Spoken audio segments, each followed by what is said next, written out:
Hi friends, welcome back to NCERT in Telugu. నా పేరు అశోక్. ఈ వీడియోలో మనము the rise of commercial forestry గురించి తెలుసుకుందాం. సో ప్రీవియస్ చాప్టర్లో మనం ఏం తెలుసుకున్నాము అంటే బ్రిటిషర్స్కి ఫారెస్ట్ని క్లియర్ చేయాల్సిన అవసరం వచ్చింది. ఎందుకంటే వాళ్ళు షిప్స్ బిల్డ్ చేసుకోవడానికి అండ్ అలాగే రైల్వే లైన్ ఎక్స్టెండ్ చేసుకోవడానికి వాళ్ళకి అవసరం వచ్చింది, ఫారెస్ట్ క్లియర్ చేయాల్సిన అవసరం. నెక్స్ట్ ఏం జరుగుతుందంటే ఇక్కడ బ్రిటిషర్స్ ఇప్పుడు ఫారెస్ట్ అలా క్లియర్ చేసుకుంటూ వెళ్ళిపోతుంటే వాళ్ళకి భయం వేసింది. ఎందుకు? లోకల్ పీపుల్ అంటే లోకల్గా ఉన్న వాళ్ళు జనాలు ఫారెస్ట్ని యూజ్ చేసుకుంటున్నారు అండ్ అలాగే ట్రేడర్స్ ఎవరైతే ఉన్నారో వాళ్ళు ఇష్టం వచ్చినట్లు చెట్లను నరికేసి ఫారెస్ట్ని డిస్ట్రాయ్ చేస్తున్నారు అని చెప్పేసి వీళ్ళు వరి అయ్యారంట. ఇప్పటివరకు వాళ్ళే క్లియర్ చేసింది వీళ్ళే, మళ్ళీ వరి అయ్యేది కూడా బ్రిటిషర్సే. సో వీళ్ళు ఏం చేశారంటే ఒక జర్మన్కి చెందిన ఒక ఎక్స్పర్ట్ని పెట్టారు. ఎవరు అతను అంటే డైట్రిచ్ బ్రాండిస్ అని చెప్పి ఒక అతన్ని పిలవడం జరిగింది. తర్వాత అతన్ని first inspector general of forest in India, అంటే మన భారతదేశంలో, అంటే బ్రిటిష్ సామ్రాజ్యం ఉన్న మన భారతదేశంలో ఫస్ట్ ఇన్స్పెక్టర్ జనరల్గా నియమించబడ్డాడు. దేనికి? ఫారెస్ట్కి. సో బ్రాండిస్ ఆ పొజిషన్లోకి ఎక్కి ఆయన ఏమనుకున్నారు, ఇది ఇలా ఇష్టం వచ్చినట్లు ఫారెస్ట్ని నరికేసి వెళ్తూ ఉంటే మనతో అవ్వని పని ఇది, మనం ఒక ప్రాపర్ సిస్టమ్ అనేది కావాలి మనకి అని చెప్పేసి అతను చెప్పడం జరిగింది. సో ఇతను ఏం చేశాడు, Brandis realise that a proper system had to be introduced to manage the forest and people had to be trained in the science of conservation అంటున్నాడు. అంటే జనాలకి కూడా ఇక్కడ మనకి ట్రైనింగ్ ఇవ్వాల్సి ఉంటుంది. అంటే ఫారెస్ట్ని నరకకుండా వాటిని ఎలా సంరక్షించుకోవాలి, వాటిని ఎలా ఇంకా ఎక్స్పాండ్ చేసుకోవాలి అని చెప్పేసి ఇతను ట్రైనింగ్ ఇవ్వాలి అని చెప్పేసి ఇతను అభిప్రాయం అది. బట్ ఇతను ఒక్కడే, అంటే బ్రాండిస్ ఒక్కడే అభిప్రాయపడితే అవుతుందా అంటే అవ్వదు. ఎందుకంటే దీనికి ఒక లీగల్ శాంక్షన్ అనేది అవసరం ఉంటుంది, అంటే లీగల్గా ఒక పర్మిషన్ అనేది అవసరం ఉంటుంది. అండ్ అలాగే ఫారెస్ట్ని ఏ విధంగా మనము ఉపయోగించుకోవాలి అని చెప్పేసి కొన్ని రూల్స్ అనేది మనకి ఫ్రేమ్ చేయాల్సి ఉంటుంది. అండ్ అలాగే ఇష్టం వచ్చినట్లు చెట్లని నరకడము అండ్ అలాగే ఇష్టం వచ్చినట్లు మనము జంతువుల్ని పంపించి వాటిని మేపడం అనేది కొంచెం తగ్గించుకోవాలి మనము. దానివల్ల మనకి టింబర్ ప్రొడక్షన్లో హెల్ప్ అవుతుంది అని చెప్పేసి అతను అభిప్రాయించాడు. And anybody who cut trees without following the system had to be punished అంటున్నారు. అంటే ఎవరైతే ఈ ఇష్టం వచ్చినట్లు ట్రీస్ కట్ చేశారనుకోండి, అంటే వీళ్ళు ఒక రూల్స్ విధించి ఆ రూల్స్ని అతిక్రమించి ఎవరైనా చెట్లను నరికినట్లయితే వాళ్ళని పనిష్ చేయాలి అని చెప్పేసి చెప్తున్నారు. అండ్ ఇక్కడ మనకి ఒక ఇమేజ్ ఇచ్చారు, చూసారా ఎంత అద్భుతంగా మనకి left side and right side trees ఒక ఆర్డర్లో ఉన్నాయి. సో ఇవేంటంటే పాపులర్ ఫారెస్ట్ అని చెప్పేసి అంటారు. ఇది మనకి ఇటలీలో ఉన్న ఒక బొమ్మ ఇచ్చారు మనకి. సో ఇవి మెయిన్గా మనకి టింబర్ ప్రొడక్షన్లో హెల్ప్ అవుతూ ఉంటాయి. టింబర్ అంటే మనకి తెలుగులో కలప అని చెప్పేసి పిలుస్తూ ఉంటారు. జనరల్గా కార్పెంటర్స్ వీటిని ఎక్కువగా వాడుతూ ఉంటారు, ఎందుకంటే వాటిని యూజ్ చేసుకొని మనము తలుపులు కానీ కిటికీలు వీటన్నిటికీ హెల్ప్ అవుతూ ఉంటుంది. సో ఇవన్నీ కూడా ఆల్మోస్ట్ సేమ్ హైట్ ఉంటాయి. అండ్ అలాగే దీన్ని బట్టి మనకి ఏం అర్థమవుతుందంటే ఇక్కడ సైంటిఫిక్ ఫారెస్ట్రీ ఇక్కడి నుంచే ప్రమోట్ అయింది అని చెప్పేసి తెలుస్తుంది. సో సైంటిఫిక్ ఫారెస్ట్రీ అంటే ఏంటో మనకి ముందు తెలుస్తుంది. అండ్ అలాగే ఇక్కడ ఇంకొక ప్లాంట్స్ కూడా కనిపిస్తున్నాయి చూడండి, deodar plantation in Kangra 1933.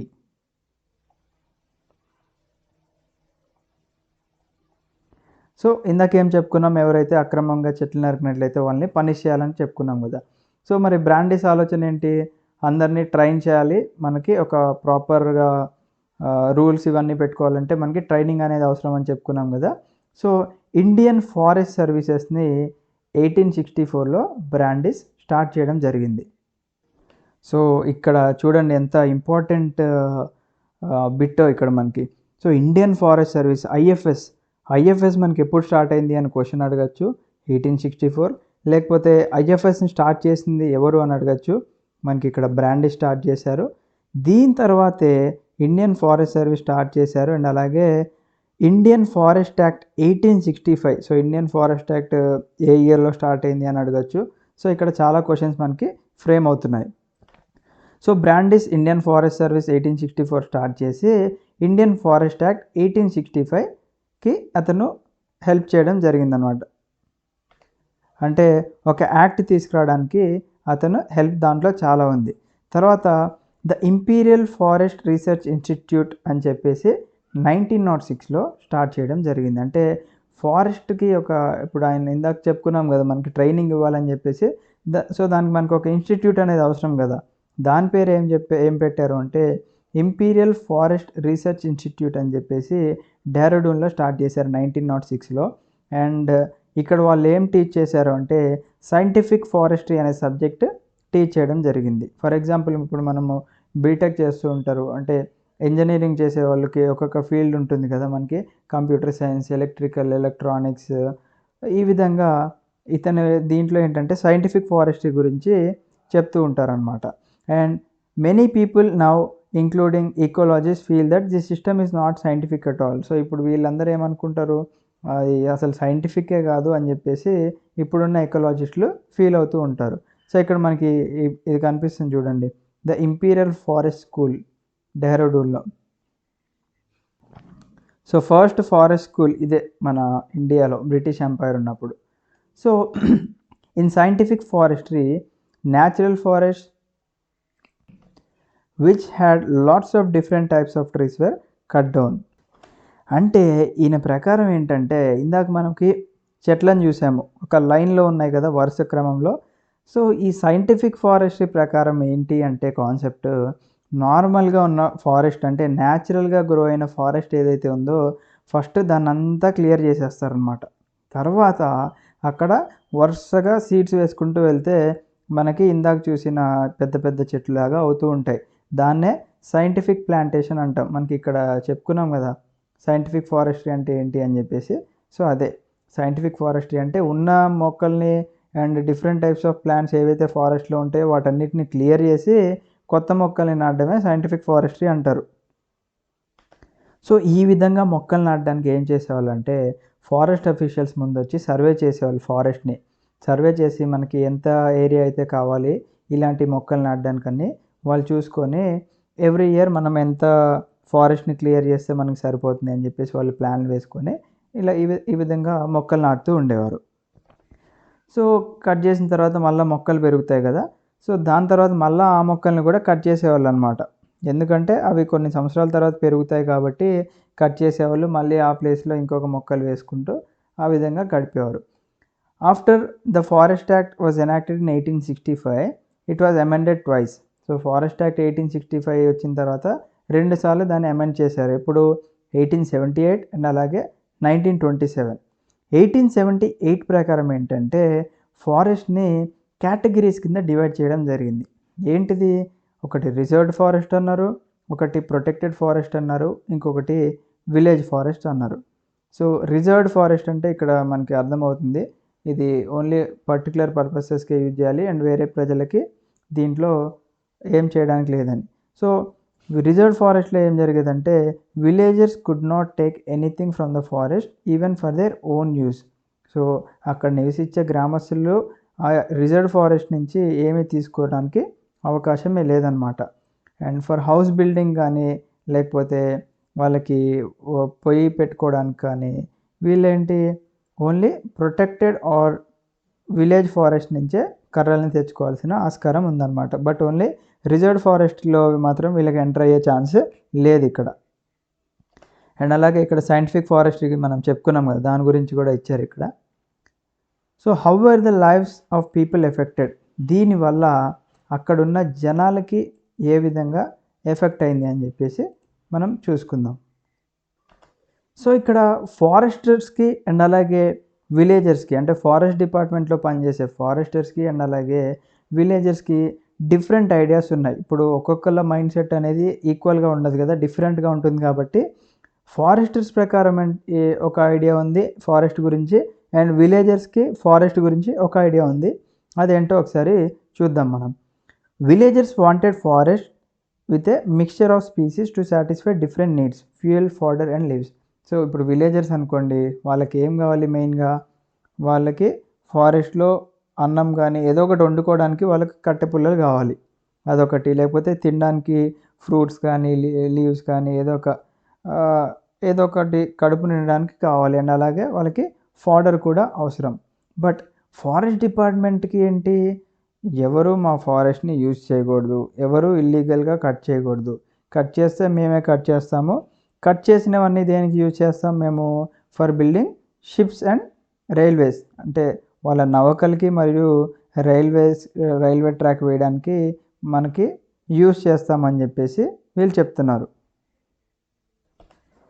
So ఇక్కడ మనకు ఒక ఇమేజ్ ఇచ్చారు, దీంట్లో పాపం విలేజర్స్ వచ్చి పొద్దున్నే పని చేస్తున్నారు. వీళ్ళు అందరూ ఇక్కడ ఒంగోని ఏమి కలెక్ట్ చేస్తున్నారు కింద అంటే మహువాని కలెక్ట్ చేస్తున్నారు. మహువాని మనము మధుకా ఇండికా అని చెప్పేసి దాని యొక్క సైంటిఫిక్ నేమ్. సో ఇక్కడ ఇచ్చారు చూడండి, villagers wake up before dawn and go to the forest to collect mahua flowers. So mahua flowers ఎందుకు కలెక్ట్ చేస్తున్నారు అంటే దానికి ఏదో ఒక యూజ్ ఉంటుంది కాబట్టి కలెక్ట్ చేస్తున్నారు. ఎందుకంటే మహువా ట్రీస్ చాలా ప్రీషియస్. వీటి నుంచి వచ్చే ఫ్లవర్స్ ఏవైతే ఉంటాయో వాటిని తినచ్చు లేదా ఆల్కహాల్లో వాడచ్చు, అంటే ఆల్కహాల్ తయారీలో వాడచ్చు. అండ్ అలాగే the seeds can be use to make oil, దీని నుంచి మనము మహువా ఆయిల్ కూడా తయారు చేయొచ్చు అనమాట. So they needed trees that could provide hardwood and were tall and straight. So ఇప్పుడు బ్రిటిషర్స్ లాజిక్ ప్రకారం ఏంటి, వాళ్ళకి షిప్స్ కావాలి అండ్ అలాగే రైల్వే ట్రాక్స్లో స్టేబుల్గా ఉంచడానికి వాళ్ళకి మొద్దులు కావాల్సి ఉంటుంది. సో షిప్స్ అంటే చాలా పొడవుగా ఉంటాయి కాబట్టి వాటికి మనకి చెట్లు కూడా అదే రేంజ్లో చాలా పొడవుగా ఉండాలి అండ్ అలాగే గట్టిగా ఉండాలి, కర్ర ఏదైతే ఉందో అది గట్టిగా ఉండాలి.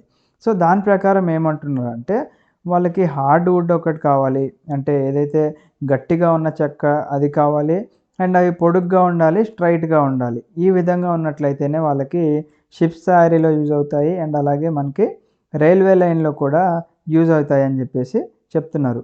మెయిన్గా టేక్ అండ్ అలాగే సాల్, టేక్ చెట్టు అండ్ అలాగే sal were promoted and others were cut. So మిగతా చెట్లన్నిటిని కట్ చేసి ఇలాంటి 2 టైప్స్ ఆఫ్ ప్లాంట్స్ని ఎక్కువగా పెంచేవాళ్ళనమాట. సో ఫారెస్ట్స్ వల్ల కొన్ని యూజెస్ చెప్తున్నాను మనకి ఇక్కడ, ఆల్రెడీ మనకు తెలిసినాయే. సో ఫారెస్ట్లో మనకి జనాలు ఏమేమి యూజ్ చేస్తారు, రూట్స్ యూజ్ చేస్తారు. రూట్స్ అంటే మనము ఇప్పుడు ఫర్ ఎగ్జాంపుల్ మనము పొటాటో తీసుకున్నా కానీ లేకపోతే క్యారెట్ తీసుకున్నా, ఇవన్నీ ఏంటంటే రూట్స్, అవి అంటే డైరెక్ట్గా తినడానికి యూజ్ అవుతాయి. అండ్ అలాగే లీవ్స్ కానీ ఫ్రూట్స్ కానీ అండ్ అలాగే ట్యూబర్స్ ఎట్సెట్రా. వీటి వల్ల మనకి ఏంటి, ఫ్రూట్స్ అండ్ ట్యూబర్స్ అనేవి వాటికి న్యూట్రిషియస్ వాల్యూ ఉంటాయి కాబట్టి మనకి తింటే మన బాడీలో కొంచెం స్టామినా అనేది బిల్డ్ అవుతుంది. అండ్ అలాగే కొన్ని హర్బ్స్ యూజ్ చేసేవాళ్ళు, అవి మెడిసినల్ పర్పసెస్కి యూజ్ అవుతూ ఉండేవి. అండ్ అలాగే నెక్స్ట్ వచ్చేసి మనకి ఫారెస్ట్లో గ్రో చేసిన వుడ్ అంటే చెక్కలు ఏవైతే ఉన్నాయో అవి అగ్రికల్చరల్ ఇంప్లిమెంట్స్ కోసం యూజ్ అవుతాయి. ఫర్ ఎగ్జాంపుల్ యోక్స్ అని ఉంది కదా ఇక్కడ, యోక్స్ అంటే ఏంటంటే మనకి 2 ఎద్దుల్ని కట్టడానికి ఒక డబ్ల్యూ షేప్ ఒక కర్ర ఉంటుంది కదా, ఆ రెండుని హోల్డ్ చేయడానికి దాన్ని యోక్స్ అంటారు. అండ్ అలాగే ప్లౌస్ అంటే మనందరికీ తెలుసు నాగలి అని చెప్పేసి. అండ్ అలాగే బ్యాంబూ కర్రతో మనం ఏం చేస్తామంటే ఫెన్సింగ్ వేసుకోవచ్చు, అంటే మన పొలం చుట్టూ ఫెన్సింగ్ కానీ ఊరికి ఒక ఫెన్సింగ్ లాగా వేసుకోవచ్చు. అండ్ అలాగే బ్యాంబూ నుంచి మనము స్ట్రిప్ చేసి వాటితో బాస్కెట్స్ అండ్ అంబ్రిల్లాస్ కూడా తయారు చేసుకోవచ్చు. సో ఇక్కడ కనిపిస్తుంది కదా, దీన్నే యోక్స్ అంటారు. అండ్ ఇక్కడ ఈ పర్సన్ క్యారీ చేస్తున్నాడు కదా, దీన్నే నాగలి అంటారు. ఇప్పుడు ఆల్రెడీ మనకి ట్రాక్టర్స్ ఇవన్నీ వచ్చినాయి కాబట్టి ఎక్కువగా యూజ్ చేయట్లేదు. నెక్స్ట్ వచ్చేసి మనకి కొన్ని ఒక ఇమేజ్ చూపిస్తాను. ఇక్కడ కనిపిస్తుంది కదా, ఒక సొరకాయ టైప్లో ఉంది. దీన్ని యూజ్ చేసి వీళ్ళు ఇట్లా గౌడ్ అంటారు, దీన్ని వాటర్ క్యారీ చేయడానికి యూజ్ చేస్తూ ఉంటారు. అంటే వాటర్ తాగడానికి కానీ ఒక వాటర్ బాటిల్ లాగా యూజ్ చేస్తూ ఉంటారు. సో ఇక్కడ చెప్తున్నారు చూడండి, a dried scooped out gourd can be used as a portable water bottle అని చెప్పేసి చెప్తున్నారు. And almost everything is available in the forest, మనందరికీ తెలిసిందే.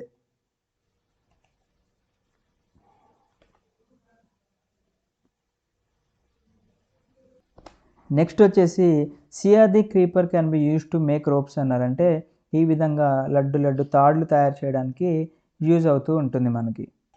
సో ఇక్కడ చెప్తున్నారు, siadi creeper can be use to make ropes and the thorny bark of the semu tree is use to grate vegetables అంటున్నారు.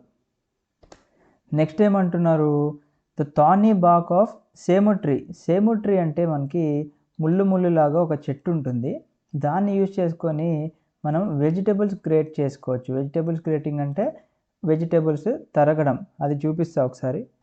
So ఇక్కడ right సైడ్లో ఇమేజ్ కనిపిస్తుంది కదా మనకి, ఈ ముళ్ళ చెట్టుని యూజ్ చేసుకొని వీళ్ళు వెజిటేబుల్స్ తరిగితే ఈ విధంగా వస్తుంది మనకి. అదేవిధంగా కుకింగ్ కోసం ఆయిల్ యూజ్ చేసేవాళ్ళు. అండ్ అలాగే మనము లైట్స్ అంటే ల్యాంప్స్, అప్పుడు దీపాలు పెట్టుకోవడానికి కొన్ని different fruits from Mahua tree ఇవన్నీ కూడా యూజ్ చేస్తూ ఉండేవాళ్ళు. సో మనందరికీ తెలిసిన ఫారెస్ట్ యొక్క యూజెస్ మనం ఇప్పటి నుంచి కాదు, చిన్నప్పటి నుంచే చదువుకుంటూ ఉన్నాం. అండ్ ఇక్కడ ఒక ఇమేజ్ ఇచ్చారు చూడండి, ద టెండు లీవ్స్ అంటే ఏంటంటే మెయిన్గా మనము తమలాకు అని చెప్పి అంటారు కదా. So the tendu leaves is a major source for income for many people living in the forest. So ఫారెస్ట్లో ఉన్న వాళ్ళకి మేజర్ సోర్స్ ఆఫ్ ఇన్కమ్ ఏంటి అంటే ఈ టెండు లీవ్స్ని కలెక్ట్ చేయడం. సో వాటిని తినడానికి యూజ్ చేస్తారని, అలాగే కొన్ని మెడిసినల్ వాల్యూస్ కూడా ఉంటాయి దానికి. నెక్స్ట్ వచ్చేసి the forest act meant severe hardship for villagers across the country. So ఈ ఫారెస్ట్ యాక్ట్ రావడం వల్ల అక్కడ ఉన్న విలేజర్స్కి చాలా తీవ్రమైన పరిస్థితులు ఎదుర్కొన్నారు. సో ఎప్పుడైతే ఈ యాక్ట్ ఇంప్లిమెంట్ చేశారో వీళ్ళ everyday practices, for example cutting wood, మళ్ళీ అంటే వాళ్ళ ఇళ్ళకి కావాల్సిన చెక్క ఏదైతే ఉందో, అండ్ అలాగే వాళ్ళ జంతువుల్ని ఫుడ్ కోసం అంటే గ్రేజింగ్ కోసం యూజ్ చేయడం, అండ్ అలాగే ఫ్రూట్స్ అండ్ రూట్స్ కలెక్ట్ చేయడము, హంటింగ్ అండ్ ఫిషింగ్ ఇవన్నీ కూడా ఇల్లీగల్ అని చెప్పేసి చెప్పారు. సో వాళ్ళ బ్రిటిషర్స్ వాళ్ళ మెయిన్ ఉద్దేశం ఏంటి, ఫారెస్ట్ ఏరియాని క్లియర్ చేయాలి, పెద్ద పెద్ద చెట్లని నాటాలి, అండ్ ఆ చెట్లను యూజ్ చేసి ships and railway line extend చేయాలని వాళ్ళ ఉద్దేశం. బట్ ఇప్పుడు పేద ప్రజలు ఉంటారు ఇక్కడ కనిపిస్తున్నారు మనకి, వాళ్ళకి మెయిన్గా బ్రతకడానికి ఏమేమి కావాలి, వాళ్ళకి తినడానికి అంటే ఫుడ్ కుకింగ్ చేసుకోవడానికి వాళ్ళకు కట్టె పుల్లలు కావాలి. సో ఆ కట్టె పుల్లలు తెచ్చుకొనియట్లేదు. సరే మాకు తినడానికి లేదు, కనీసం మా జంతువులన్నా బతకనియండి అని చూసుకుంటే వాటికి కూడా ఫుడ్ లేకోకుండా అయిపోయింది. అండ్ సరే కుకింగ్ లేదు, జంతువులు కూడా లేదన్నారు, మేము కనీసం ఫ్రూట్స్ అండ్ రూట్స్ అన్నా తిని బతుకుతాము అంటే అది కుదరదన్నారు. పోనీ హంటింగ్ చేసుకుంటాము లేదా ఫిషింగ్ చేసుకుంటాము అంటే అది కూడా ఇల్లీగల్ అన్నారు. మరి ఇప్పుడు మీరే చెప్పండి వాళ్ళు ఎలా బతకాలి? సో అందుకనే వీళ్ళు రివోల్ట్ చేస్తారు, తిరుగుబాటు చేస్తారు. అది నెక్స్ట్ చాప్టర్లో వస్తుంది మనకి. So people were now forced to steal wood from the forest. So మరి వీళ్ళకున్న ఆప్షనే మెయిన్గా ఈ యాక్ట్ వల్ల కోల్పోయారు. మరి ఇంకేం చేయాలి వీళ్ళు, దొంగతనంగా ఫారెస్ట్కి వెళ్ళి కర్రలు తెచ్చుకోవాలి. And if they were caught they were at the mercy of the forest guard who would take bribes from them. And కొంతమంది దొరుకుతారు, ఇప్పుడు దొంగతనం చేసేటప్పుడు కట్టెలు దొరికినప్పుడు కొంతమంది ఫారెస్ట్లో గార్డ్స్ ఎవరైతే ఉంటారో వాళ్ళకు కొంచెం లంచం ఇచ్చేసి తప్పుకునేవాళ్ళు. బట్ మహిళల పరిస్థితి మాత్రం కొంచెం వేరేలాగా ఉండేది పాపం. అండ్ ఇక్కడ ఇస్తున్నారు చూడండి, women who collected fuel wood were specially worried and it was also common for police constables and forest guards to harass people by demanding free food for them. So అక్కడున్న ఫారెస్ట్ గార్డ్స్ అండ్ కానిస్టేబుల్స్ ఎవరైతే ఉన్నారో వాళ్ళకేంటి కొంచెం డబ్బులు ఇస్తున్నారు, but మాకు ఇంకా food కూడా ఫ్రీగా ఉండాలి మాకు అని చెప్పేసి వాళ్ళు అడగడం జరిగేది వీళ్ళని. అసలే వీళ్ళు బతుకు తెరువు లేకోకుండా ఇబ్బంది పడుతున్నారంటే వాళ్ళు ఇంకా వీళ్ళని హెరాస్ చేసేవారంట. సో ఇక్కడ ఇతను అటు ఇటు 2 బాస్కెట్స్ కట్టుకొని మనకి గ్రెయిన్స్ ఏవైతే ఉన్నాయో అంటే వాళ్ళ పండించిన పొలం నుంచి వచ్చిన గ్రెయిన్స్ని ఈ విధంగా క్యారీ చేస్తారని చెప్పేసి చూపిస్తున్నాడు. అండ్ పాత రోజుల్లో మనం చూసేవాళ్ళం ఈ విధంగానే బిందెలు పెట్టుకొని వాటర్ కూడా క్యారీ చేసేవాళ్ళు ఎక్కువ డిస్టెన్స్ నుంచి అయితే. అండ్ విమెన్కి వచ్చేసరికి వాళ్ళు నెత్తి మీద బుట్ట పెట్టుకొని సేమ్ ఇదే బుట్ట క్యారీ చేసుకొని వచ్చేవాళ్ళు, ఎందుకంటే వాళ్ళు షోల్డర్తో ఎక్కువ మోయలేరు కాబట్టి, కొంచెం సెన్సిటివ్గా ఉంటారు కాబట్టి. And how did forest tools effect cultivation? So ఈ ఫారెస్ట్ టూల్స్ వల్ల కల్టివేషన్ ఏ విధంగా ఎఫెక్ట్ అయిందని చెప్పేసి చూద్దాం. So one of the major impact ఏం చూసుకోవచ్చు మనకి ఇక్కడ అంటే షిఫ్టింగ్ కల్టివేషన్. సో మనకు షిఫ్టింగ్ కల్టివేషన్ అనేది కొత్త కాదు, ఇప్పటికే చాలా చాప్టర్స్లో రావడం జరిగింది. దీన్నే మనము స్లాష్ అండ్ బర్న్ అగ్రికల్చర్ అంటారు. అండ్ కొన్ని ప్లేసెస్లో సెంట్రల్ అమెరికాలో చూసుకుంటే మిల్పా అంటారు, అండ్ కుమ్రీ అంటారు, చాలా పేర్లు ఉన్నాయి, ఒకసారి మీరు చూడండి. లేకపోతే జుమ్ కల్టివేషన్ అంటారు. సో షిఫ్టింగ్ కల్టివేషన్ చేసేవాళ్ళు వీళ్ళు. ఇది ఒక ట్రెడిషనల్ అగ్రికల్చర్ ప్రాక్టీస్ అని మనకి ఎప్పటి నుంచో తెలుసు. So shifting cultivation or slash and burn agriculture లేకపోతే జుమ్ కల్టివేషన్ అంటే మెయిన్గా ఏం చేస్తారు అంటే, ఒక ఫారెస్ట్లో మనకి ఒక ఏరియా ఉంది, అంటే ఒక ఇమేజ్ గీద్దాం ఒకసారి. సో ఇక్కడ 4 బాక్సెస్ గీసాను, కొంచెం గలీజ్గానే ఉన్నాయి, అడ్జస్ట్ అవ్వండి. మెయిన్గా మనకి స్లాష్ అండ్ బర్న్ దాంట్లో ఏం చేస్తారు అంటే, ఈ ఫస్ట్ బాక్స్ని చూసారా, దీంట్లో ఏం చేస్తారు అంటే ఫస్ట్ దీన్ని నిప్పు అంటే ఈ ఈ ఏరియా ఏదైతే ఉందో ఫస్ట్ దీన్ని క్లియర్ చేస్తారు, అంటే మొత్తం నరికేస్తారు, స్లాషింగ్ చేస్తారు. తర్వాత బర్న్ చేస్తారు, అంటే దీన్ని కంప్లీట్గా నిప్పు అంటిస్తారు. నిప్పు అంటించిన తర్వాత ఏం జరుగుతుంది, అది కాలిపోయి బూడిదైపోతుంది కదా. సో ఎప్పుడైతే ఫస్ట్ మాన్సూన్ స్టార్ట్ అవుతుందో, అంటే వర్షాకాలం ఎప్పుడైతే స్టార్ట్ అవుతుందో, వీళ్ళు ఈ యాషెస్లో సీడ్స్ని వేసేవాళ్ళు, అంటే ఈ బూడిదలో ఏం చేసేవాళ్ళు వీళ్ళు విత్తనాలు నాటడం స్టార్ట్ చేశారనమాట. అండ్ అలాగే ఇప్పుడు వర్షాకాలం అంటే మనకి అరౌండ్ జూన్ జూలైలో వస్తుంది, అండ్ అక్టోబర్ ఆర్ నవంబర్ కల్లా పంట చేతికి వచ్చేసేది అనమాట. జనరల్గా మనకి 3 months వరకు పడుతుంది కదా. సో ఇది అయిపోయింది, తర్వాత ఏం చేసేవాళ్ళు, నెక్స్ట్ దీనికి షిఫ్ట్ అయ్యేవాళ్ళు, సెకండ్ దానికి షిఫ్ట్ అయ్యేవాళ్ళు. ఫస్ట్ దాన్ని ఇంకా వదిలేసేవాళ్ళు, అంటే మళ్ళీ బర్న్ చేయడం వదిలేయడం, ఎందుకంటే సాయిల్ యొక్క ఫెర్టిలిటీ పెరుగుతుందని చెప్పేసి. సో ఎప్పుడైతే పంట చేతికి వస్తుందో దీన్ని మళ్ళీ స్లాష్ చేసి బర్న్ చేసి వదిలేస్తారు, మళ్ళీ నెక్స్ట్ ఏరియాకి వెళ్తారనమాట. ఆ విధంగా మనకి షిఫ్ట్ అవుతూ కల్టివేషన్ చేయడాన్నే షిఫ్టింగ్ కల్టివేషన్ అంటారు. అండ్ ఇవి ఫస్ట్ది వదిలేసారు చూసారా, ఇది ఒక 12 to 18 years వరకు వదిలేస్తారు, ఎందుకంటే సాయిల్ యొక్క ఫెర్టిలిటీ పెరుగుతుంది. మళ్ళీ దీనికి వస్తారు, ఫస్ట్ దానికి మళ్ళీ వీళ్ళు అగ్రికల్చరల్ యాక్టివిటీస్ చేస్తూ ఉంటారనమాట.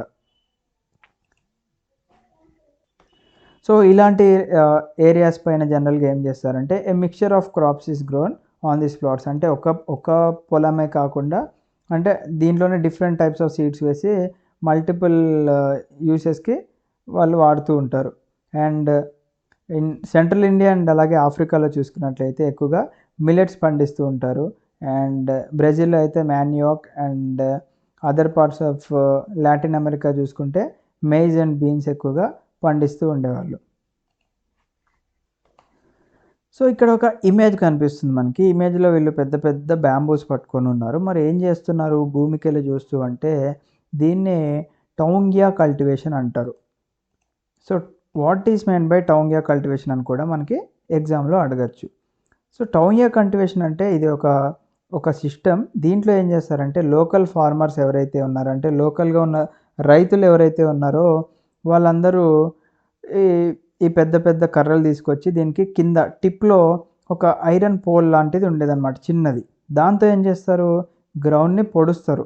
పొడిచిన తర్వాత ఆడవారు ఏం చేస్తారు, దాంట్లో వచ్చేసి మనకి ప్యాడీ గ్రో చేస్తారు. అంటే ప్యాడీ అంటే ఏం చెప్తాము అంటే తెలుగులో, అంటే దీన్నే మనకి బియ్యం అంటారు, లేకపోతే రైస్ కూడా అంటారు ప్యాడీ అంటే. సో దానికోసం మెయిన్గా ఈ కల్టివేషన్ చేసేవాళ్ళు అనమాట. దీన్నే టౌంగియా కల్టివేషన్ అంటారు. ఇది మనకి ఇక్కడ ఉన్న ఇమేజ్ ఏంటంటే బర్మాలో 1921లో తీసిన పిక్చర్ ఇది. సో ఈ విధంగా slash and burn agricultural practice అనేది మనం చూసేవాళ్ళం. బట్ రైతుల ప్రకారం ఇది మంచిగా ఉండేది, దీని నుంచి వచ్చిన హార్వెస్ట్ ఏదైతే ఉందో అది కూడా తీసుకునేవాళ్ళు. బట్ యూరోపియన్ ఫారెస్టర్స్ ప్రకారం ఏంటి అంటే ఈ ప్రాక్టీస్ అనేది చాలా హార్మ్ఫుల్ మన ఫారెస్ట్కి, మీరు చేయొద్దు అని చెప్పేవారు. ఎందుకు, they felt that the land which was used for cultivation every few years could not grow trees for the railway timber. అంటే వీళ్ళ ఆలోచన చూడండి, ఈ ప్రాక్టీస్ చేయడం వల్ల మనకి రైల్వేకి అవసరమైన టింబర్ ఏదైతే ఉందో అది దీంట్లో మళ్ళీ మొలవదు అని చెప్పేసి వాళ్ళు చెప్తున్నారనమాట. And when a forest was burned there was the added danger of the flame spreading and burning valuable timber. ఇంకొకటి ఏంటి, ఇలాంటి ఇప్పుడు స్లాష్ అండ్ బర్న్లో ఏం చేస్తారు, ఫారెస్ట్ని నిప్పంటిస్తారు కదా, దానివల్ల ఏమవుతుంది అంటే ఆ నిప్పు అంటే ఆ మంట ఏదైతే ఉందో అది స్ప్రెడ్ అయిపోయి టింబర్ చెట్లను కూడా నాశనం చేస్తుంది అని చెప్పేసి వాళ్ళు చెప్తున్నారు. సో ఇక్కడ మనకి ఇమేజ్ కూడా ఇచ్చారు చూడండి, బర్నింగ్ ద ఫారెస్ట్ పెండా ఆర్ పోడు ప్లాట్.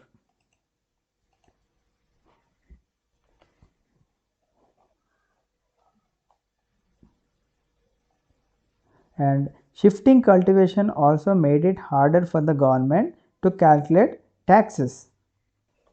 సో షిఫ్టింగ్ కల్టివేషన్ వల్ల మాకు ట్యాక్సెస్ కూడా కలెక్ట్ చేయడానికి ఇబ్బంది అయిపోతుంది. సో మనకి ఇదేం అవసరం లేదని చెప్పేసి గవర్నమెంట్ షిఫ్టింగ్ కల్టివేషన్ని కంప్లీట్గా బ్యాన్ చేయడం జరిగింది. As a result many communities were forcibly displaced from there homes in the forest. So ban చేసిన తర్వాత ఏం చేస్తారు, ఫారెస్ట్లో ఉన్న ఏవైతే కమ్యూనిటీస్ అంటే ఎవరైతే జనాలు నివసిస్తున్నారో వాళ్ళందరూ కూడా అక్కడి నుంచి వెళ్ళిపోవాల్సిన పరిస్థితి వచ్చిందనమాట. Some had to change occupation while some registered through large and small rebellions. So కొంతమంది ఏం చేశారు అంటే, సరే మేము షిఫ్టింగ్ కల్టివేషన్ చేసుకోము, ఏదో ఒక పని చేసుకొని బతుకుతామయ్యా అని చెప్పేసి వేరే పని చేసుకునేవాళ్ళు. కొంతమంది దీన్ని రెసిస్ట్ చేసి చిన్న చిన్న గ్రూప్స్ అంటే గుంపులుగా ఫామ్ అయ్యి దీనికి అగెన్స్ట్గా వాళ్ళు వాదించేవాళ్ళు అనమాట. నెక్స్ట్, హూ కుడ్ హంట్, ఎవరు హంటింగ్ చేస్తారు అని చెప్పేసి ఇక్కడ ఒక క్వశ్చన్ మార్క్ ఇచ్చారు. సో ఫారెస్ట్ లాస్ రాకముందు ఏం చేసేవారు, ఫారెస్ట్లో నివసించే జనాలు వాళ్ళు హంటింగ్ చేసేవాళ్ళు. వేటిని, డీర్స్ని కానీ లేకపోతే ప్యాట్రిడ్జెస్ కానీ and a variety of small animals. So వీటిని హంట్ చేసుకునేవాళ్ళు, కుక్ చేసుకునేవాళ్ళు, తినేవారు, బాగానే ఉంది. బట్ ఎప్పుడైతే ఫారెస్ట్ లాస్ వచ్చినాయో ఈ ప్రాక్టీస్ని ఫారెస్ట్ లాస్ ప్రొహిబిట్ చేయడం జరిగింది. And those who were cot hunting were now punished for poaching. అంటే పోచింగ్ అంటే ఇల్లీగల్ హంటింగ్నే మనము పోచింగ్ అంటాం. అంటే మనము జంతువుల్ని చంపి వాటి యొక్క చర్మాన్ని అమ్ముకోవడం కానీ, వాటి యొక్క గోర్లను కానీ, దంతాలని కానీ మల్టిపుల్ పర్పసెస్కి వాడుతూ ఉంటారు కాబట్టి దాన్నే పోచింగ్ అంటారు, ఇల్లీగల్ హంటింగ్ని. సో ఫైనల్గా ఫారెస్ట్ లాస్ వల్ల వీళ్ళ హంటింగ్ రైట్స్ అనేది కోల్పోవడం జరిగింది. But hunting of big game became a sport. So పాతకాలంలో మనకి హంటింగ్ని ఒక స్పోర్ట్ లాగా చూసేవాళ్ళు. ఏంటి అంటే ఇండియాలో ఎక్కువగా హంటింగ్ ఆఫ్ టైగర్స్ని ఎక్కువగా హంట్ చేసి, అంటే మెయిన్గా రాజులు ఎవరైతే ఉన్నారో రాజుల కుటుంబాల్లో నివసించే వాళ్ళు మనం చూసుకున్నట్లయితే మెనీ ముఘల్ పెయింటింగ్స్ కూడా మనకు చెప్తున్నాయి ఆ యొక్క హంటింగ్ గురించి. సో వాళ్ళు ఏం చేసేవాళ్ళు, హంటింగ్ని ఎంజాయ్ చేసేవాళ్ళు. ఫారెస్ట్కి ఒక తుపాకీ పట్టుకొని వెళ్ళేవాళ్ళు అండ్ కొంతమంది మనుషుల్ని తీసుకొని వెళ్ళి, ఇప్పుడు ఒక సింహం ఉందంటే దాన్ని వేటాడేవాడు. రాజు ఎవరైతే ఉన్నారో రాజు దగ్గర గన్ ఉంటే కాల్చి పడేసేవాడు అనమాట. ఆ విధంగా హంటింగ్ని కూడా మనము ప్రీవియస్ ఒక చాలా కాలం నుంచే చూసేవాళ్ళం. అండ్ కలోనియల్ రూల్ వచ్చినప్పుడు ఏమైంది అంటే ఈ హంటింగ్ అనేది లార్జ్ స్కేల్లో జరిగేదన్నమాట. అంటే ఎక్కువ మొత్తాదులో మనకి హంటింగ్ చేసేవాళ్ళు. ఈ హంటింగ్ చేసి ఫైనల్గా మనకు అక్కడ ఏవైతే యానిమల్స్ నివసించేవో అవి ఎక్స్టింక్ట్ అయిపోయాయి. అంటే అక్కడ ఇంకా ఉన్నవన్నీ హంట్ చేస్తే ఇంకేముంటే అవి కంప్లీట్గా డిసపియర్ అయిపోవడం జరిగేదన్నమాట. నెక్స్ట్ వచ్చేసి the British saw large animals as science of A wild, primitive and Savage society. అంటే పెద్ద పెద్ద జంతువులు ఏవైతే ఉన్నాయో వాటన్నిటి వల్ల ఈ సొసైటీ భయంకరంగా మారుతుంది అని చెప్పేసి వాళ్ళు భావించి ఏం చేసేవాళ్ళు అంటే ఇలాంటి యానిమల్స్ని చంపడం వల్ల ఒక సివిలైజ్డ్ సొసైటీ అనేది తయారవుతుంది అని చెప్పేసి చెప్పారు. సో ఈ టాపిక్ కంటిన్యూ చేసే ముందు మనకి ఇక్కడ ఒక ఇమేజ్ ఇచ్చారు, ద లిటిల్ ఫిషర్మ్యాన్ అని చెప్పి. సో పిల్లలు ఏం చేసేవాళ్ళు, వేరియస్ కమ్యూనిటీస్ నివసిస్తూ ఉండేవాళ్ళు కాబట్టి వాళ్ళ పేరెంట్స్తో వీళ్ళు కూడా వెళ్ళి ఎలా హంట్ చేయాలి, ఫారెస్ట్లో నుంచి మనము అవసరమైన వస్తువులు ఏ విధంగా కలెక్ట్ చేయాలని చెప్పేసి చూసేవాళ్ళు. అండ్ ఇతని చేతిలో మనకు ఒక కర్ర కనిపిస్తుంది. అండ్ అలాగే ఇక్కడ ఒక బ్యాంబూ ట్రాప్ కనిపిస్తుంది. దీన్ని ఏం చేసేవాడంటే నీళ్ళల్లో లోపల ఏదైనా ఫుడ్ పెట్టి హోల్డ్ చేసేవాడు. అండ్ ఫిష్ దీని లోపలికి వచ్చేస్తే ఒకసారి ఎంటర్ అయిందంటే ఎగ్జిట్కి ఛాన్స్ ఉండేది కాదు. ఎందుకంటే లోపల చిన్న చిన్న స్పైక్స్ లాంటివి పెట్టడం జరిగేదన్నమాట. సో ఇక్కడ చూడండి, కొలోనియల్ రూల్ ఉన్నప్పుడు వీళ్ళిద్దరి దగ్గర గన్స్ కనిపిస్తున్నాయి.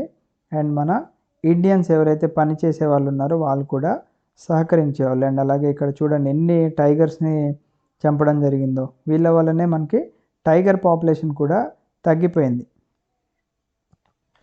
సో ఇమేజ్లో లార్డ్ రీడింగ్ హంటింగ్ ఇన్ నేపాల్లో హంట్ చేసిన పులులు ఇవి. సో వీళ్ళు హంట్ చేసేటప్పుడు ఏం జరిగేది అంటే సర్వెంట్స్ ఇందాక ఇక్కడ ఎవరైతే చూసామో వీళ్ళు కూడా హెల్ప్ చేసేవాళ్ళు అనమాట. అండ్ మెయిన్గా ఈ టైగర్స్ ఉన్నాయి ఈ ఏరియాలో అని ఎక్కువగా ట్రాకింగ్ చేసేది ఎవరు అంటే స్కిల్డ్ విలేజ్ హంటర్స్. అంటే గ్రామాల్లో నివసించే హంటర్స్ ఎవరైతే ఉన్నారో వాళ్ళని పిలిపించి మొత్తాన్ని ట్రాక్ చేయించేవాళ్ళు. అంటే దాని వెళ్ళే రూట్ని ట్రాక్ చేయించి ఫైనల్గా అది ఒక దగ్గర ఉందని చెప్పేస్తే ఫైనల్గా కింగ్స్ అండ్ వీళ్ళు ఎవరైతే ఉంటారో వచ్చి ఒక బుల్లెట్ వదిలేసేవారు అంతే. And they gave reward for killing tigers, wolves and large animals on the grounds that they posted to the cultivators. So వీళ్ళకి మెయిన్గా బ్యాంబూ కల్టివేషన్ గురించి చూసాం కదా. సో ఇలాంటి టైగర్స్ ఇవన్నీ ఉంటే మనకి ఎప్పటికైనా ప్రమాదకరమే అని చెప్పేసి హంటింగ్ చేసేవాళ్ళు. అండ్ హంట్ చేసినందుకు ఊరికే ఉండేవాళ్ళు కాదు, వీళ్ళు రివార్డ్స్ కూడా ప్రకటించేవాళ్ళు అనమాట. అండ్ అదే క్రమంలో ఓవర్ 80,000 టైగర్స్. సో ఇప్పుడు మనకి ఓవరాల్ వరల్డ్ పాపులేషన్ చూసినా టైగర్స్ అంత లేదు. అండ్ 80,000 టైగర్స్ని అండ్ 150,000 లెపర్డ్స్ని అండ్ 2 lakhs wolvesని చంపారు 1875 నుంచి 1925 వరకు. చూడండి ఎంత దారుణము. Gradually the tiger came to be seen as a sporting trophy. So ఇలాంటి టైగర్స్ని చంపినందుకు మనకి ఏదో ఒక స్పోర్ట్ లాగా పెట్టుకొని ఒక ట్రోఫీని డిక్లేర్ చేసుకునేవారు. ద మహారాజా ఆఫ్ సార్జుగా ఈయన ఒక్కడే 1157 టైగర్స్ని అండ్ 2000 లెపర్డ్స్ని చంపడం జరిగింది 1957లో. అండ్ అలాగే British administrator George you'll killed 400 tigers అని చెప్తున్నారు. And initially certain areas of forest were reserved for hunting. So చూసారా, కొన్ని ఫారెస్ట్ ఏరియాస్ని రిజర్వ్డ్ అని చెప్పి అనుకున్నాం కదా, హంటింగ్కి కూడా కొన్ని ఫారెస్ట్ని రిజర్వ్ చేసేవాళ్ళు అనమాట. బట్ దీని తర్వాత ఎన్వైర్మెంటలిస్ట్ అండ్ అలాగే కన్జర్వేటర్స్ ఆర్గ్యూ చేయడం జరిగిందనమాట. మీరు ఇలాంటి స్పీసీస్ని చంపకూడదు, వాటిని మీరు ప్రొటెక్ట్ చేయాలి అని చెప్పేసి. సో నెక్స్ట్ టాపిక్ వచ్చేసి new trades, new employments and new services. దీనికన్నా వెళ్ళే ముందు ఒకసారి మనకి ఇక్కడ ఒక సోర్స్ ప్రొవైడ్ చేశారు. బైగాస్ అనే ఒక ఫారెస్ట్ కమ్యూనిటీ వాళ్ళు సెంట్రల్ ఇండియాలో నివసిస్తూ ఉండేవాళ్ళు. 1892లో ఎప్పుడైతే షిఫ్టింగ్ కల్టివేషన్ స్టాప్ చేశారో వీళ్ళు గవర్నమెంట్కి ఒక పిటిషన్ సబ్మిట్ చేశారు. ఏంటి అది, మాకు రోజు మేము ఆకలితో అలమటిస్తున్నాము, మాకు ఫుడ్ గ్రెయిన్స్ కూడా లేవు తినడానికి, మాకు ఉన్నది ఒకటి ఏంటంటే ఒక యాక్స్ అంటే ఒక గొడ్డలి మాత్రమే ఉంది. We have no clothes to cover our body with, అంటే మాకు వేసుకోవడానికి బట్టలు లేవు. But we pass cold nights by the fireside, మాకు చలికాలం వస్తే మంటతోనే గడిపేసే వాళ్ళము. We are now dying for want of food, అంటే మాకు ఫుడ్ కోసం మేము ఇప్పుడు చనిపోయే పరిస్థితి వచ్చింది. వీ కెనాట్ గో ఎల్స్వేర్, మేము ఎక్కడికి వెళ్ళాల్సిన పరిస్థితి కూడా లేదు అని వీళ్ళు విన్నపించుకొని ఒక పిటిషన్ ఫైల్ చేశారు గవర్నమెంట్కి. And what fault have we done, మేము అసలు చేసిన తప్పేంటి, గవర్నమెంట్ మమ్మల్ని ఎందుకు పట్టించుకోవట్లేదు, ఎవరైతే ప్రిజనర్స్ ఉన్నారో జైల్లో వాళ్ళకి మంచిగా ఫుడ్ సప్లై చేస్తున్నారు, మరి మాకెందుకు సప్లై చేయట్లేదు అని చెప్పేసి వీళ్ళు క్వశ్చన్ చేస్తున్నారు. సో ఫారెస్ట్ రూల్స్ వచ్చిన తర్వాత మరి కొత్త ట్రేడ్స్, కొత్త ఎంప్లాయ్మెంట్స్ అండ్ కొత్త సర్వీసెస్ ఏ విధంగా ఉన్నాయో చూద్దాం. సో ఫారెస్ట్ రూల్స్ వల్ల మనకి చాలామందికి అన్యాయం జరిగిందని చూసాం. బట్ కొంతమందికి దీని నుంచి బెనిఫిట్ కూడా అవ్వడం జరిగింది. ఏ విధంగా అయ్యారు అంటే ట్రేడింగ్ చేయడానికి కొత్త ఆపర్చునిటీస్ వచ్చినాయి అన్నమాట. ఎవరైతే వాళ్ళ ట్రెడిషనల్ ఆక్యుపేషన్స్ని వదిలేశారో ఫారెస్ట్లో ఉన్న వాళ్ళు ట్రేడింగ్ చేసేవాళ్ళు. ఏం ట్రేడ్ చేసేవాళ్ళు? ఫారెస్ట్ ప్రోడక్ట్స్ ఏవైతే ఉన్నాయో, డిమాండ్లో ఉన్న ఫారెస్ట్ ప్రోడక్ట్స్ ఏవైతే ఉన్నాయో వాటిని ట్రేడ్ చేసేవాళ్ళు. ఇది మన భారతదేశంలో కాకుండా ఆల్ ఓవర్ ద వరల్డ్ చూసుకున్నా కానీ ఈ ట్రేడింగ్ అనేది జరిగింది. For example with the growing demand of rubber demand అనేది మనకి మిడ్ 19th సెంచరీలో చాలా ఎక్కువగా ఉండేది. సో బ్రెజిలియన్ పీపుల్ ఎక్కువగా అమెజాన్ ఫారెస్ట్ దగ్గర నివసించే వాళ్ళకి వారు ఎక్కువగా మ్యానియాక్ కల్టివేట్ చేసేవారు. అండ్ అలాగే లాటెక్స్ కలెక్ట్ చేసేవారు ట్రీస్ నుంచి. అండ్ అలాగే రబ్బర్ ఇవన్నీ కూడా సప్లై చేస్తూ అంటే ట్రేడింగ్ చేస్తూ ఉండేవాళ్ళు అనమాట. ఎందుకంటే వీటి నుంచి వీళ్ళకి ఎక్కువ అమౌంట్ ఆఫ్ డబ్బులు వచ్చాయి కాబట్టి. అదే మన ఇండియాలో చూసుకున్నట్లయితే the trade in the forest products was not new. మనకి ఫారెస్ట్ ట్రేడింగ్ అనేది మనకి ఎప్పటి నుంచో తెలిసిందే. From the medieval period onwards మనకి ఆదివాసీ కమ్యూనిటీస్ ట్రేడింగ్ అనేది చేసేవాళ్ళు. మెయిన్గా ఎలిఫెంట్ ట్రేడింగ్ చూసేవాళ్ళం. అండ్ అలాగే మనకి హైడ్స్ కానీ, హార్న్స్ కానీ, సిల్క్ కొకోన్స్ కానీ, ఐవరీ అంటే ఏనుగు దంతాలు, బ్యాంబూ కానీ, స్పైసెస్, ఫైబర్స్ అండ్ అలాగే ఏవైతే డిమాండ్లో ఉన్నాయో అంటే మంచి డిమాండ్ అలాగే మంచి డబ్బు వచ్చే వాటిని ఎక్కువగా ట్రేడింగ్ చేయడం చూసాం మనము. లైక్ మనకి నొమాడిక్ కమ్యూనిటీస్ లైక్ బంజారాస్ ఎక్కువగా ఇలాంటి పనులు చేస్తూ ఉండేవారు.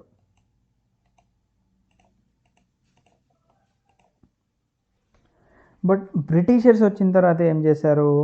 ఈ ట్రేడింగ్ని బ్రిటిష్ గవర్నమెంట్ వాళ్ళు రెగ్యులేట్ చేయడం జరిగింది. అండ్ యూరోపియన్స్ వాళ్ళకి ట్రేడింగ్ రైట్స్ ఇవ్వడం జరిగిందనమాట. సో దానివల్ల అక్కడ ఫారెస్ట్లో ఉండే వాళ్ళందరికీ రైట్స్ అనేది కోల్పోవడం జరిగింది. అండ్ గ్రేజింగ్ అండ్ హంటింగ్ కూడా లోకల్ పీపుల్కి రిస్ట్రిక్ట్ చేశారు. అండ్ ఈ ప్రాసెస్లోనే pastoralist and nomadic communities like Korava, Karacha, Yerukula of Madras presidency వీళ్ళందరూ కూడా వీళ్ళ యొక్క లైవ్లీహుడ్స్ని కోల్పోవడం జరిగింది. సో వీళ్ళని క్రిమినల్ ట్రైబ్స్ కింద ట్రీట్ చేసి ఇలాంటి ట్రేడింగ్ కాకోకుండా ఫ్యాక్టరీస్లో ఫోర్స్డ్గా పనిచేయించేవాళ్ళు అనమాట. ఫ్యాక్టరీస్లో, మైన్స్లో అండ్ ప్లాంటేషన్స్ దగ్గర గవర్నమెంట్ సూపర్విజన్లో పనిచేపిస్తూ ఉండేవాళ్ళు. పోనీ కొత్త పనిలో పెట్టుకున్నారు కదా, మరి ఇక్కడ ఎలా ఉంది? మరి అక్కడ జనాలు దాంతో హ్యాపీగా ఉన్నారా లేదా చూద్దాం.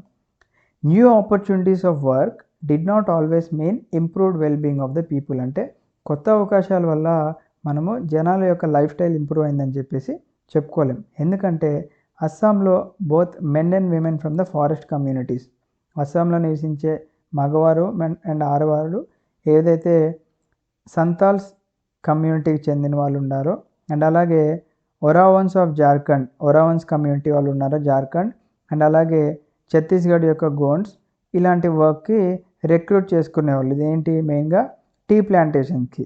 బట్ వీళ్ళ యొక్క వేజెస్ చూసుకున్నట్లయితే అంటే వీళ్ళ యొక్క జీతాలు చూసుకున్నట్లయితే చాలా తక్కువగా ఉండేది. అండ్ అలాగే వర్కింగ్ కండిషన్స్ కూడా చాలా దారుణంగా ఉండేవి. And they could not return easily to their home villages from where they have been recruited. And ఇక్కడ నుంచి వీళ్ళని రిక్రూట్ చేసుకున్న దగ్గర నుంచి వీళ్ళ ఇళ్ళకి వెళ్దామన్నా కానీ పరిస్థితి చాలా దారుణంగా ఉండేదన్నమాట. So that's it friends. ఇప్పుడు వీళ్ళకి జరిగిన అన్యాయం వల్ల నెక్స్ట్ చాప్టర్ మనకి రెబెలియన్ ఇన్ ద ఫారెస్ట్ చూద్దాము. ఏ విధంగా వీళ్ళు రివోల్ట్ చేశారని చెప్పేసి నెక్స్ట్ చాప్టర్లో చూద్దాము. That's it friends. Thank you. జై హింద్.